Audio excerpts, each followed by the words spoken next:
may never know. He said, what's in your cup? Don't worry about what's in my cup. Wheezy ass baby, I have a cup. It's my cup. And I ain't got to tell nobody what's in my cup. Because I'm a myself. That was nuts when he was younger.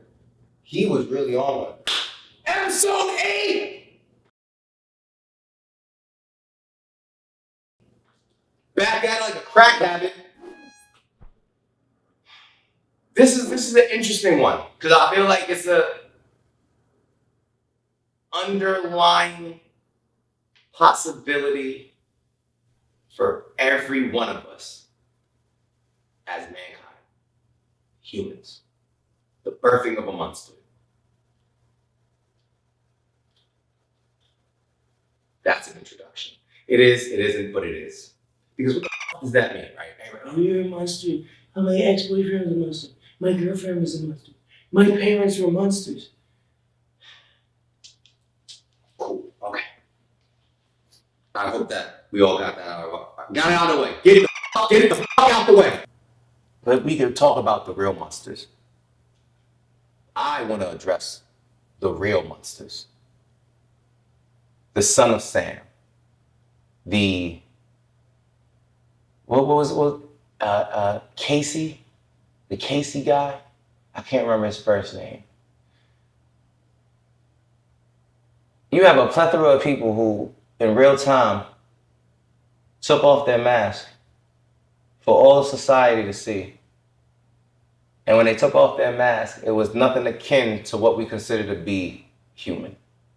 So, for all intents and purposes, monsters of man are not the people that wronged us in our life and did some shit we didn't like.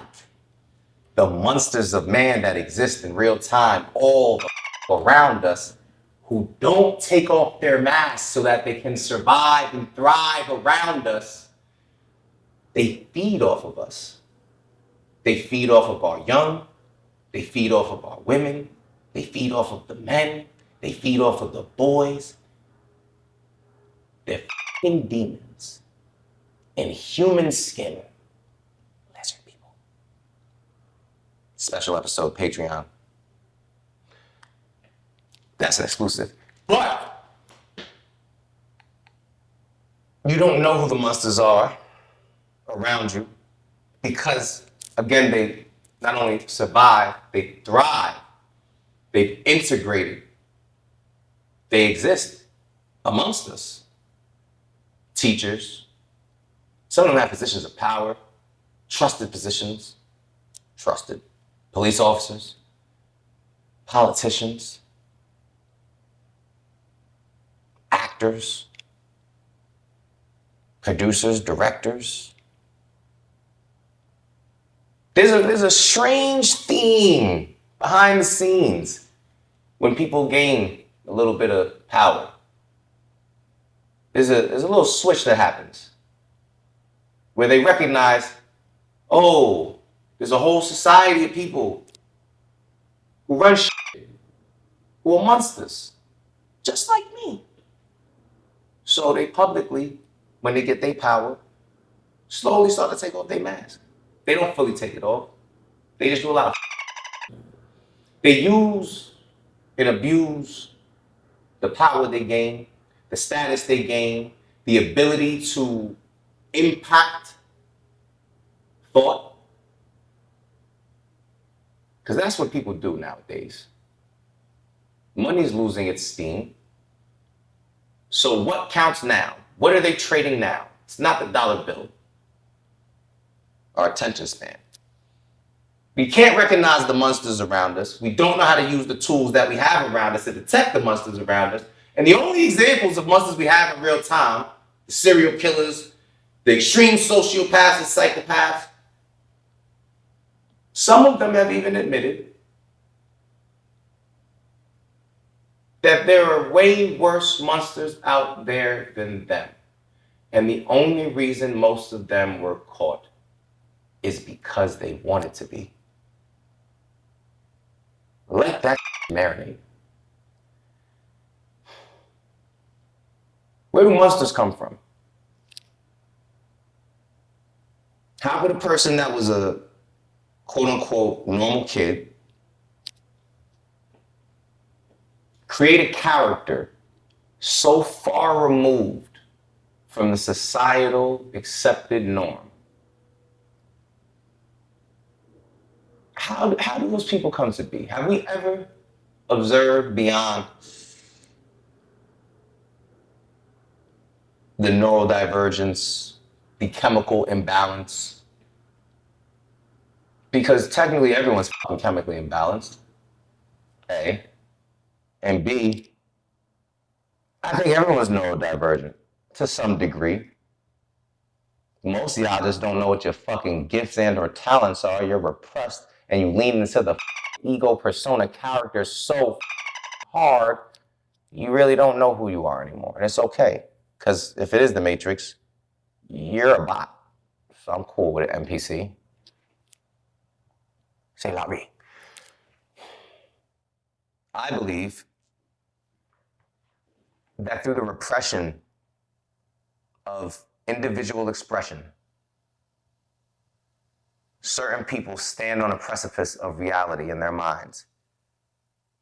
And it takes one event, one push, for them to fall off of that precipice into the void of their own mind. And as they fall eternally in that void, they'll open their eyes up at some point when the fear is gone because they're just falling still. And they'll stare into the void. And there is an old saying, an old adage that I firmly believe: if you stare into the void long enough, something will stare back. Throughout history and throughout society,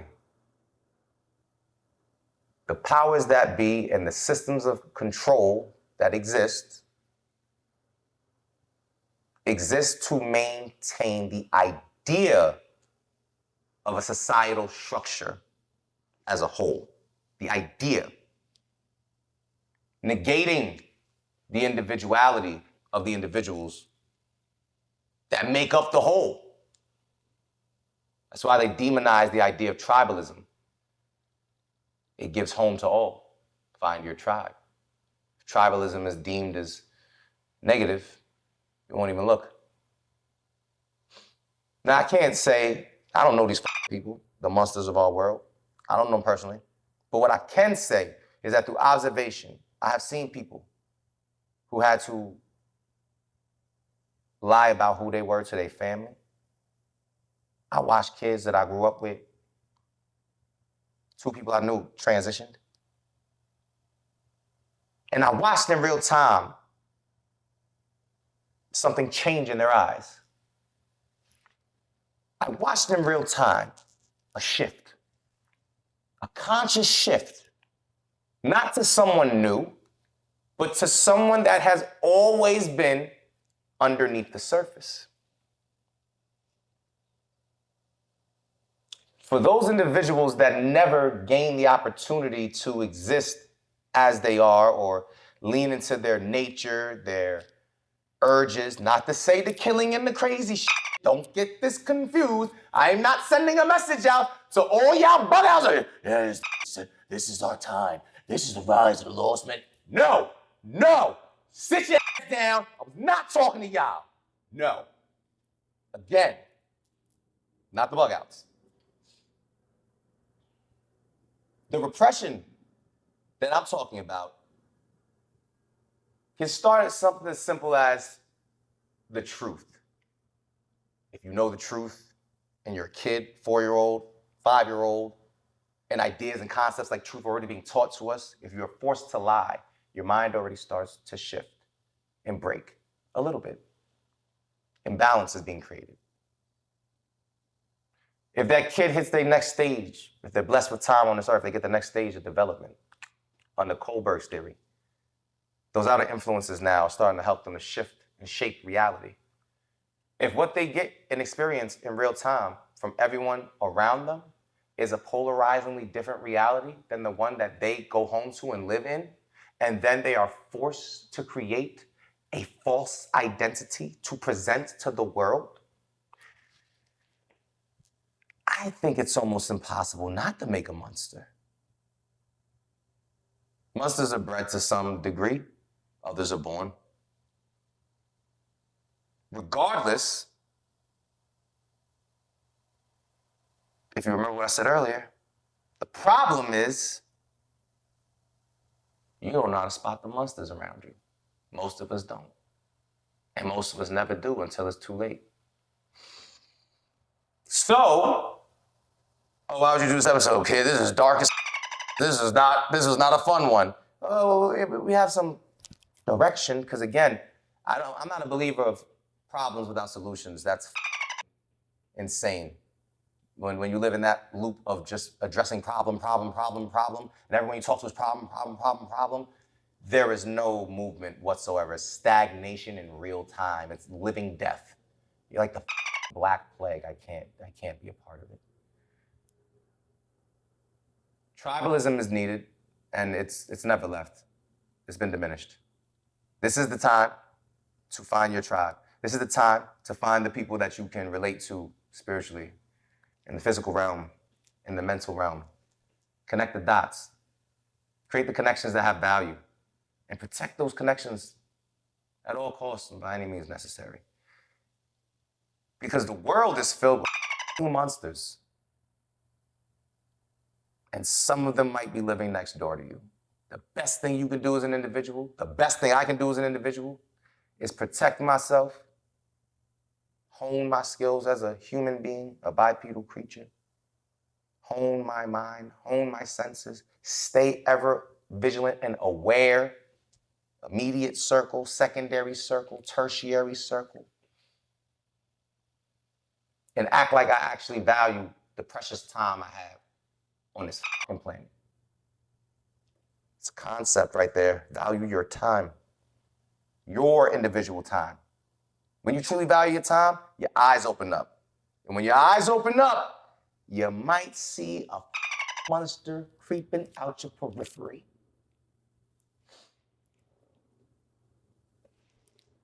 Have fun doing research on psychopaths, sociopaths. I think the deeper rabbit hole is that our government creates these motherfuckers left and right. God, this is the Matrix for real. But, again, there's not hope. Not a dark episode, I promise. There's not hope. There's just an alternative. Because, again, that game is going to always be played of monsters and man. As individuals, we need to begin to go back to the mindset that we can protect ourselves. We don't need to look to the outer forces and the outer influences, because they might be the monsters that you invite into your home, because you didn't trust that you could protect your home. You didn't trust that your tribe could protect you. So in your moment of need, you ran right into the arms of a monster. Hopefully that won't be you, and I don't read about your story in the next, Psychopath's amazing book that they make into a movie on Netflix, 8-part series, so set mad black people for no reason. It's happening. But until next time, stay vigilant, stay critical, don't trust them new over there, and subscribe, like, comment, and hit the bell. Ting!